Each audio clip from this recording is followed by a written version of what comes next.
Hallo? Au. Neida. Så som sagt skal jeg I dag snakke om klovnkostyme, som var tredje oppgave I uke 1, eller den oppgaven til episode 2, som var kundeoppgave. Vi fikk lov til, vi måtte skaffe alle materialene selv. Vi fikk tid til å forberede hjemme denne oppgaven. Alt av tekstiler og leketøy, alt som går inn I kostymet var second hand. Bortsett fra litt sånn sitilbehør. Så jeg har kanskje noen, hva heter de for noe? Noen bånd og litt sånt som jeg måtte kjøpe ny da. Sitida var 5 timer. Og vi måtte si til sykehusklovn. Det visste vi ikke på forhånd at han var sykehusklovn. Men selvfølgelig fikk vi den oppgaven. Og så tenkte jeg med en gang, sykehusklovnene, så jeg gikk på nettsiden deres og kikket litt rundt hva de bruker, og faktisk inspirasjonen min var akkurat han Pippi Gundersen som ble med. Så Gaute, takk for at du ble med, takk for at vi fikk møte deg, det var fantastisk fint å se deg I alle kostymene også. Ja, så den kostymen, gardin, skjorte fra Fretex, leketøy fra bruktbutikk, buksesele fra Fretex, flere gardiner, og så hadde jeg egentlig plan om å sy litt applikasjoner på ermene, men kunden ville ikke ha alt for mye mønster, så ja. Med det stoffet jeg hadde, det var allerede et problem, men vi kjører da, husker jeg jukselappsystemet?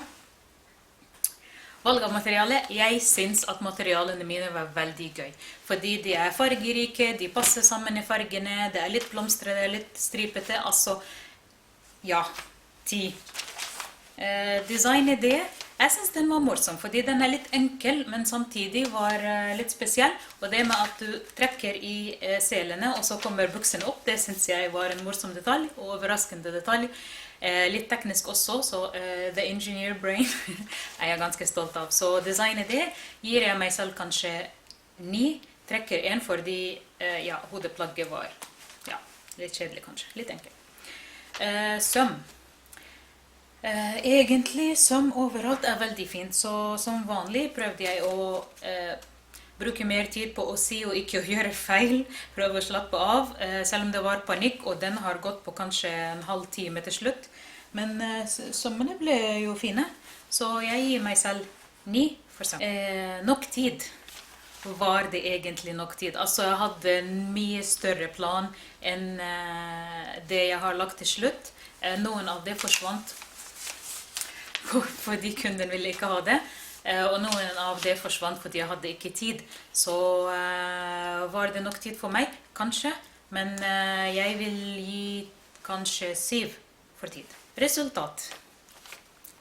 De fleste har sett kanskje den klovnen allerede på TV. Og den var kjempemorsom. Altså han også ga sånt liv til plagget. Det var så utrolig morsomt å se på. Så jeg synes at resultatet mitt fortjener 8.